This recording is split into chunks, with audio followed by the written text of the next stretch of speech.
sa NECO, sa Meralco, sa lahat ng buong Pilipinas, mataas eh. Ngayon, yung mga kooperatiba, kung kaya nilang pababain yung kuryente, matagal na silang governor at vice governor sa lalawigan ng Nueva Ecija. So, sa tagal nila na yun, 18 years na eh. Ba't hindi nila napababa yung kuryente ng San Jose? Pagkaboto sa inyo doon sa ikatlong distrito para din pong kay Kong Ria na parang mapalawak yung inyong serbisyo. Dati 89 barangays po yun sa inyo. Gusto ng mas marami, mahigit 200 barangay yata ito na umaasa. Yung brand of service ni POJ sa Cabanatuan City ay gustong maranasan naman ng mga taga-labas ng Cabanatuan. So, kanina napag-usapan naman na yon. So, ganun po, Mayor, yun na lang po. Tsaka gusto nilang malaman, ano yung naging damdamin nyo sa gitna naman ng mga without necessarily pero yung mga ipinukol na mga issue nga sa inyo noon. Paano po ninyong tinetake yon during the campaign? Hindi kayo sumasagot ng point by point. Kasi unang-una, wala namang katotohanan. Kaya nga, ang salita ko, hindi naman totoo yung pinagsasamantalahan mo yung tao sa kuryente. Yung kuryente sa NECO, sa Meralco, sa lahat ng buong Pilipinas, mataas eh. Ngayon, yung mga kooperatiba, kung kaya nilang pababain yung kuryente, matagal na silang governor at vice governor sa lalawigan ng Nueva Ecija. So, sa tagal nila na yun, 18 years na eh. Ba't hindi nila napababa yung kuryente ng San Jose, ng NECO 1, ng NECO 2, ng NECO 3, ng Pantabangan? Hindi mo maba eh. Sa San Jose, nag-20 pesos kahit pa. nga po yung senador, hindi kayang lutasin yung problema na yun. Oo nga eh. May tinanong na senador, hindi ko matandaan kung anong pangalan. Si Tito Soto. Kababayan natin.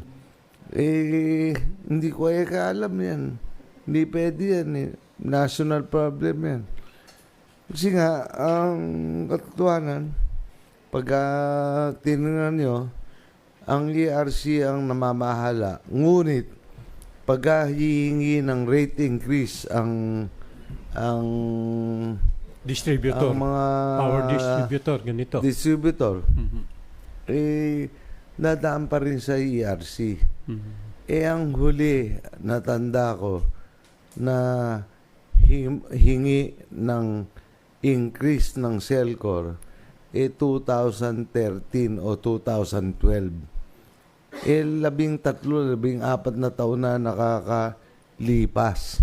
Ngayon, yung pagtaas ng kuryente, yung pagtaas yung NGCP, yung gumagawa ng kuryente, dahil wala na eh. Ano ba yung FCBC? Tapos na yung FCBC. Yung FCBC, pagpamahal lang ng pamilya namin, nung mawalan ng kuryente, ng 10 hours, 12 hours brownout dito sa Cabanatuan, nung 1990s. Nung obligado lahat ng establishmento mayroong power generator. Umiiyak sila sa amin. Ngayon, hindi naman kami nakipagkontrata sa gobyerno nasyonal. Hindi kami nakipagkontrata ron. Hindi kamukha nung iba na babayaran ka. May state guarantee yun, di po ba? Alam bang ganun? Yung state guarantee po, yung, di ba, yung kahit hindi ka nag-ooperate, babayaran ka. Ganun. Wala yun. Sa amin, wala yun. Pagka hindi kami nag-ooperate, wala. Kasi nung araw talagang Hindi, NPC ang nakipag-deal doon, national government. Kami, sa pagmamahal namin sa kabanatuan, Selcor lang. At kung kami may maintenance period, hindi nagbabayad ang Selcor sa amin. Hindi kami, we never took advantage of the nationwide brownout. opo, yun. Hindi kami nakipagkontrata sa national power, hindi kami nakipagkontrata sa national government. Ang kontrata lang namin is with Selcor. Ang kontrata lang ng Selcor ay simple. Susuplayin mo kami, babayaran ka namin doon sa sinupply mo. At kung ikaw yung magme-maintenance, hindi mo kami pwedeng singilin. Kung ikaw ay, pinaghirapan namin to eh. Kasi nga, iisa lang ang pwede natin gawin. Iisa lang para umunlad ang isang bayan. Kailangan stable kuryente, stable tubig, stable at infrastructure. Yun lang. In 30 years, nakita mo yung China, nakita mo yung Japan. In 30 years, na itaas nila yung bansa nila. Pero tinan mo ang kabantuan, wala pang 30 years. Yung mga Vergara Highway na yan, yung mga mall na nakikita nyo, yung bangko na nakikita nyo, yung mga ospital na narito ngayon, Sus Maria Josep, yung mga university na narito ngayon, yung mga negosyante na narito ngayon, hindi naman pupunta rito yun eh. Kung hindi may pera. Yung po bang kami ko, tuloy po yung PRC? Siyempre, ang swerte ng Kalikid Sur doon. Yun ang pinakamaswerte na barangay natin. Saka nasa record naman po yung Selcor, isa sa pinakamababang singil dito sa naka-record po. Nasa record yung Selcor. Hindi naman titingnan nga nung netizen. Nung netizen, ang sasabihin ng netizen, maniniwala lang.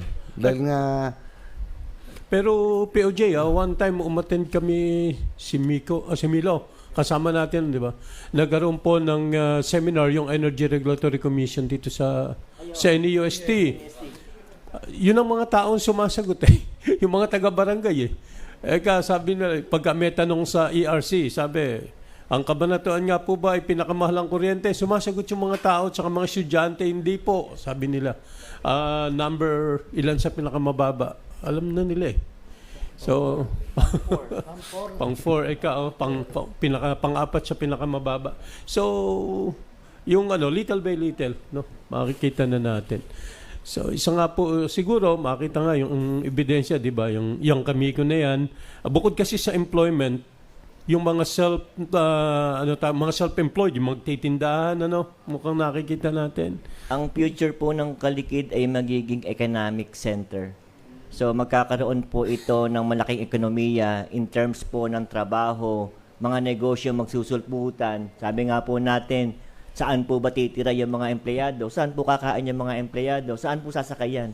So mabubuhay po ang Kalikid Sur. So lalaki po ang Kalikid Sur na kumbaga ito po ay tinatawag nating win-win solution. Panalo ng taong bayan at the same time panalo din po ng ating LGU.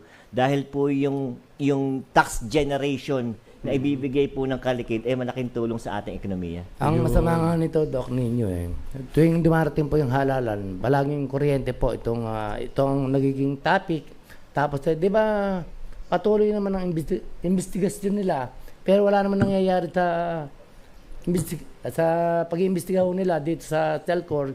At talagang nakita naman nila pinakamababa talaga itong Selcor sa buong Pilipinas.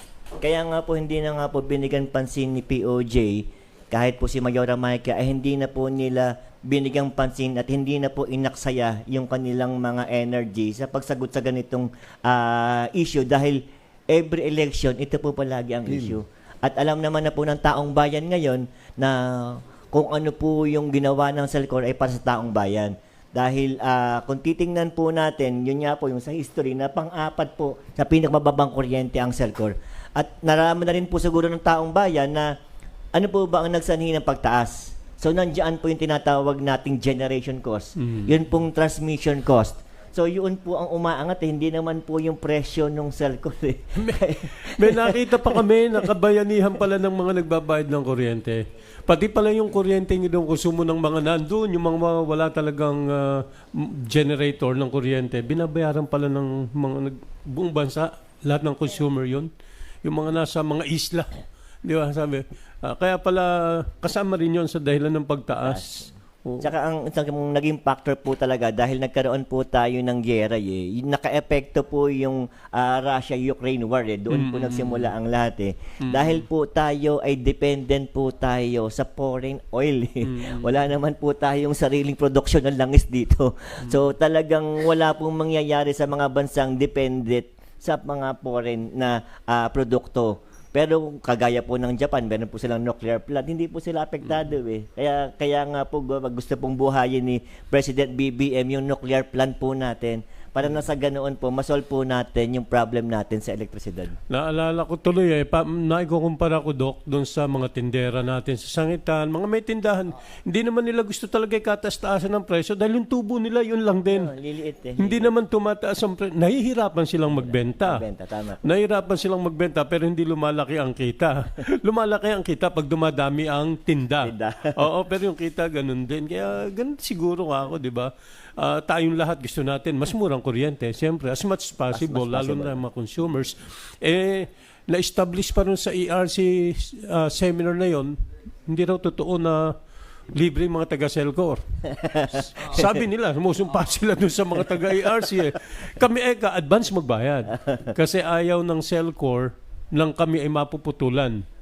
So, salary deduction pala yung kanilang bayad. Sabi ng empleyado doon. Ewan ko kung ano yun. Pero yun ang sinabi nila sa ARC.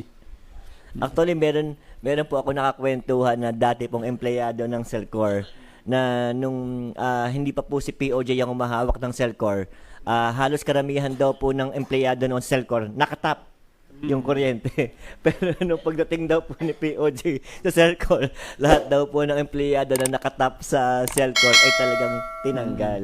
At inayos po Lahat talaga ng buong kabanatuan na nakatap po. na nakatap.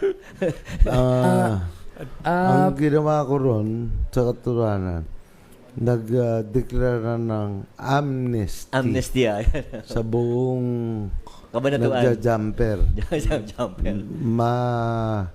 Matiga Celcor man, matiga labas man, pinatawad lahat yun. Tinanggal lang lahat ng jumper. Dahil meron pong mga charges na na-occurred yun, di po ba? Pagka po ikaw ay nahuling may jumper, meron kang automatic na babayaran sa electric company. So, ang ginawa po nun. Criminal Saka act yun. grabe nun. Criminal act ginawa ni Pangulong Ramos yung pagnanakaw ng kuryente. At nakalimutan ko na economic sabotage. Tama.